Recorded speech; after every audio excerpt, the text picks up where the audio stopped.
Red Zone TV tukyagenda mu maaso n'okubanga ate tukutuusaako ebigambo nga bwe bitambula. Bw'oba tonaba kubanga osubscribe nga kikole kirira wansi awo olaba ekigambo subscribe kikwateko, kwata kade aka notification obeere nga tomisinga nsonga yonna. Nina wano ebigambo era nakugambye ebigambo bya Waiswa ngenda bikuwa mu phases. Kakati waliwo ebigambo Mathias Mpuuga mu katambi kennakuwadde olunaku olwajjo ng'ayogera ebigambo ebisongovu eby'obukambwe eri His Excellency Robert Kyagulanyi Ssentamu, era mu bigambo ebyo byesinza kubanga nkuddiramu ebigambo Mathias Mpuuga byayogedde. Ngenda kuwaako ebitono ku byo, wabula Alex Waiswa Mufumbiro ayina engeri gyamwanukuddemu gye ndowooza nti nayo weetaaga okubanga omanya. Omusajja ono ebigambo byabadde bingi nnyo.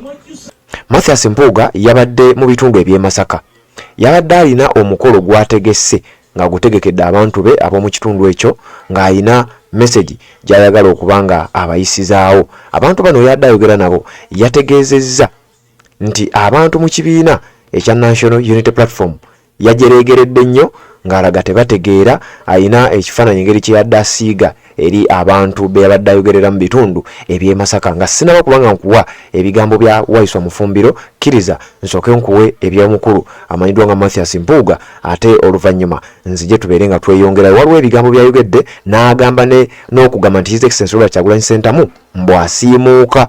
Bwe yabadde ayogera ngenda kuwaako ekitundutundu then nzije ate mbeere nga nkuwa ebya Waiswa Mufumbiro. Owuliriza nzije tweyongereyo. Mulundi nagumu nti mwalonda Kyagulanyi akalulu akago temukyejjusanga era mukyebalizanga Katonda nti mwakikola mu kwewaayo, mu mukwano, mu kwefiisa ne mu kwagala, temukyetondanga. Era naffe abaakulemberamu Kyagulanyi temutumenyanga nti mwakola nsobi, yekyali nsobi nedda. Bw'okolanga ekintu ekirungi wakiwoze mutima mulungi ate ogambanga nti nakola ensobi, bw'oba okoze ekiki ekituufu. Era okuwagira Kyagulanyi tula tumumanyi n'embeera ze batuzimanyi. Twali tukimanyi nti muvubuka mutokuffe, obuyizi bwe bukakkamu, ebyobufuzi tabimanyi, byonna twali tubimanyi. Era tukimanyi bulungi nti yakava mu bidongo n'embeera z'ebidongo. Era tukimanyi nti olumu asiimuukamu, byonna nga tubimanyi. Twali tubimanyi. Naye ne tugamba nti omwana wa Buganda n'otamuwa mukisa ebeera ki? So byonna twali tubimanyi bulungi. Ne tugamba omwana ono tumuwumbewumbe mukumeekuma avemu omuki omukulembeze. Era mu nsi temummanga muntu yenna mukisa ng'agubasabye naddala nga yeetowazza n'agabana muntu. Ebigambo by'omukulu byebyo, era bwe yabadde ayogera yategeezezza sekamaze eyo akatambi ako. Bw'obanga obadde otugoberera nkakasa nga wabiwulidde.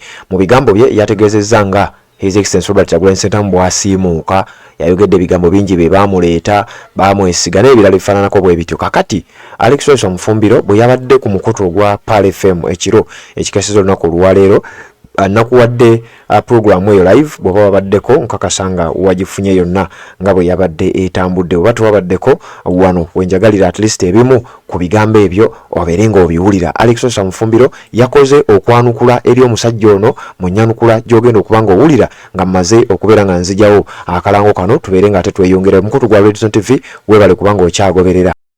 Assalamu alaikum warahmatullahi wabarakatuh. Amanya n'eddoboozi Haji Abdul, omusomi w'eddua. Nkola ku nsonga ez'enjawulo, emirimu nga gikutataganyeko, ebyenfuna byo nga bidobonkanye, ne oba oli bweru wa ggwanga emirimu gyakucankalanako. Jangu kusomere ku ddua. Okuvudda nedda eddua zaabaawo, eddua zisomibwa, omuntu n'otereezebwa mu mbeera yonna ebadde ekwesibyeko akanyaaga. Nina ekyoto kye nsobola okukumira wadde oli bweru wa ggwanga nga toli kumpi wano n'ofuna omukisa ogwo nawe n'osomerwako ku ddua nga nkuteddeko n'akabaani. Allah ajja kusaasira, ajja kwanukula. Kuba ku namba yange y'essimu 0752 44 71 56 ne ku WhatsApp kwendi mpereza obubaka sobole okuyamba. Assalamu alaikum warahmatullahi wabarakatuh.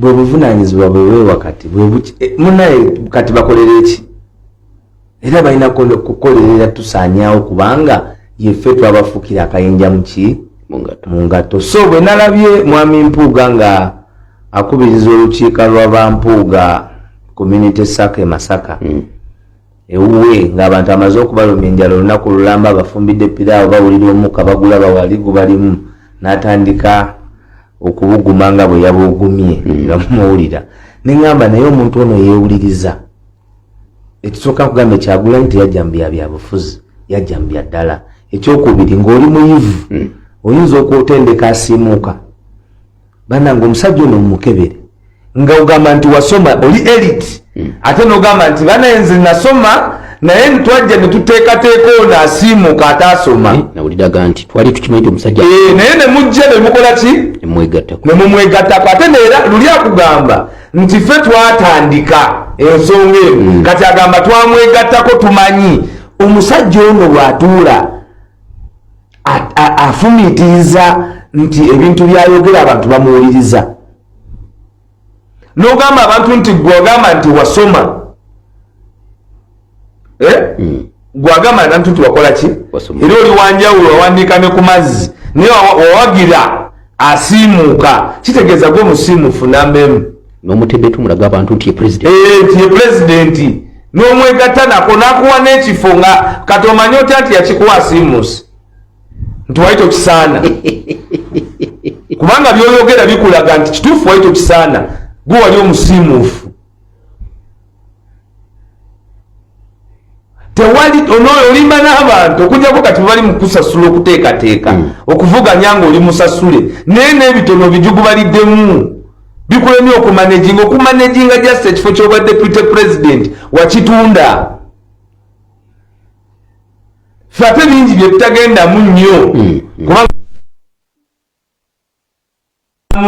ekitiibwa ekyo ky'olina eky'obwataata kubanga ekyo kyo abaana tebakikolera application eky'obwataata tukikulekera kubanga ekyo ate abaana family tekikolera application olyako era nga gwe kitaawe byonna byoyogera nebyaswaka banaye nga gwe kitaawe kati ffe tukuwa boundary eyo ntugaka tumuleke kale bo babonebone naye naye bino eby'omuntu yashowinga up we mutayinza kushowinga up tewali kweyo group muntu asobola kugivinga up their position for the opposition tewali kwaba abantu abo bowulira oyo yagala bwe mupi era bwa president bwe baba babwagala baba basasuddwa okuba nti bamanejinga ebbanga lye bamazeewo n'obutaswala okuva mu kisaawe because the Kyagulanyi Robert Center mu okujjako nga gwolina kuba butabika Kyagulanyi Robert Center mu yamala mu parliament emyaka egi ebiri n'azuula nti muli kirimu naye nga gw'okyalwana okuddayo ye n'agenda avuganye Kyagulanyi yalaze si nti omuntu ayinza okuva mu parliament atasoma omuntu oyinza okubeera mu parliament oba n'ebisaanizo ebikufuula president akiraze mu Uganda abadde Kyagulanyi kuba buli jensi bagisiga ekifaananyi tyokuba president olina kubaawo amagye nga bw'owulira ono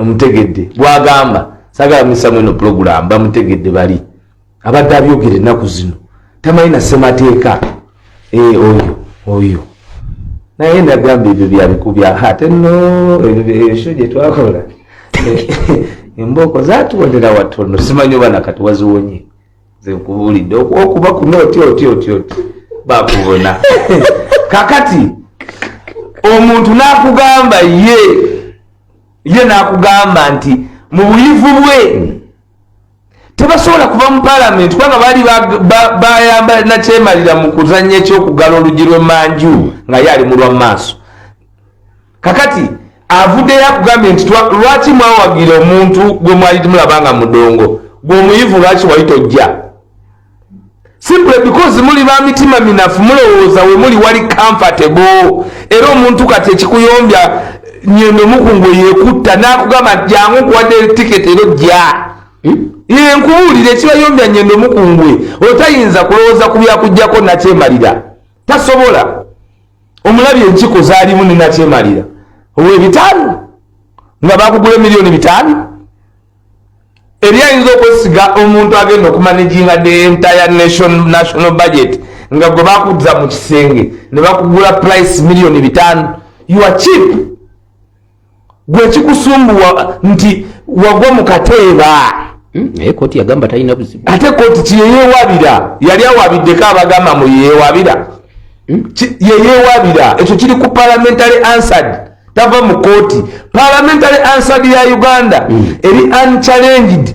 Odul yajja ku flow n'agamba nti oli yewaabira ne batakichalenginga. Ssekikubo n'ajja ku flow n'agamba nti oli yewaabira ne batakichalenginga. Biri ku parliamentary answered. Era nali wano ne nkugamba nti oli yaleese akagambo res judicata ne nkugamba does not apply to parliament. It applies to court. Nti totwala nsonga ze zimu party zize zimu nga facts ze zimu tozizayo gwakubiri nga kooti ebiramuddeko tebabikuganda kubidiscussingako mu parliament. Ekintu totasobola kudiscussingako mu parliament kyekintu ekiri mu kooti ekiseera ekyo kubanga bw'okidiscussinga oba oyinterferinga ne process y'okuwa ensala gye bayita contempt of court. Kakati ebyo tobireeta ebyo tobireeta gw'obukugu bwo bwankwe mpuga obukugu bwo bwakulya mu munno lukwe kutunda bantu banno nga bate balowooza mulimu banno balina bizinesi gye baliko gw'oli eno ogiryako ebyoya. Gwe bwe bukugu bwo obugenda okujjukirwako ne bw'onaayimirira mu bantu ba Mpuuga Association emirundi n'emirundi kuba bakusasudde ko kati abo bampuuga babakola bwe bati kati akatambi ako kawaayo nga accountability ku bya People Power Front Formation. Bino byogera yenze mbikugamba Kayongo ate bye nkugamba bya reality. Contest my statements here today, let them take me to court. Nakugamba nze sijja wano kusaaga loya woli yali wamanyi yafa nina Cassandra nagamba wafuna Cassandra ate yawoza n'ogwa koni nina kati yawoza ogwa koni gwogweni oli yasonayo manyi omuntu okuba ne loya nga yasema guli abatematema omuntu nagwera mu kaveera kati nzazira musango taliwoza yafiirawo. Abo balya baliwo bangi ebitutyanga Kayongo. I have I eat breakfast, supper on the legal table. So ebitoti yanga. But in nature we have evidence. And I can go to court and have a great day. Such a lawyer, I will cross-examine myself. Mpuga I cross-examine myself. Such a lawyer. Anti-yeroya. Anti nze sentaga ngami I will cross-examine myself. Baba plaintiff nze nganze respondent I will handle. Let him come. Bring it on. Wetwogera tali tubali ate ffe tuba bwino wano nsensula nagamba ebitaano teyabirya kati yakkiriza tayogera oba yabirya ku makya oba lwaggulu bamukyamisana naye kati akkiriza nti yabirya. So kati omuntu gwe ojjukirwa ng'omuntu atalina buvunaanyizibwa banno nga bakwesiga n'obatunda. Oli musajja mubi nnyo tosobola n'okuyimirira n'obeera eyo n'oyimirira with that pomposity n'oyogeza okubajjagala ng'obajjagala kutunda banno.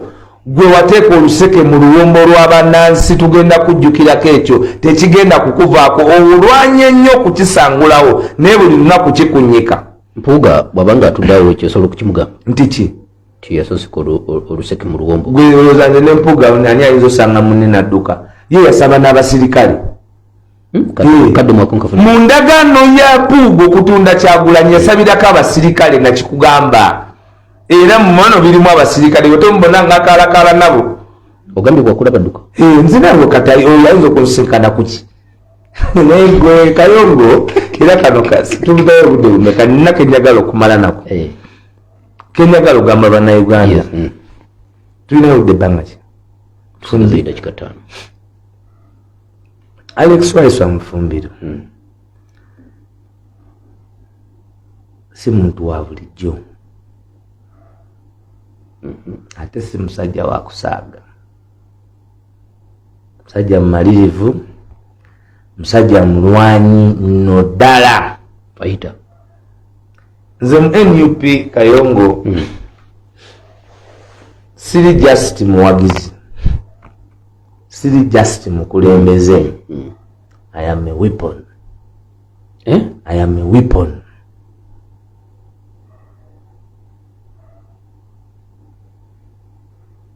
Now weapons are deployed. Kini meri parking ku nyanja.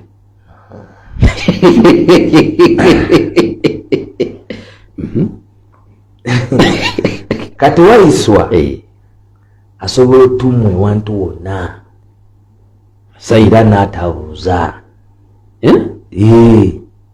President asobola ewange nze teeka limanyiddwa Edith Katende lwendimu omukisa mu myaka nga 2 alibabuulira mu maaso okwogerako mu maaso ga TV kubanga kati saagala abeere sinza kuba mu kugundinga naye waalimu ebyo.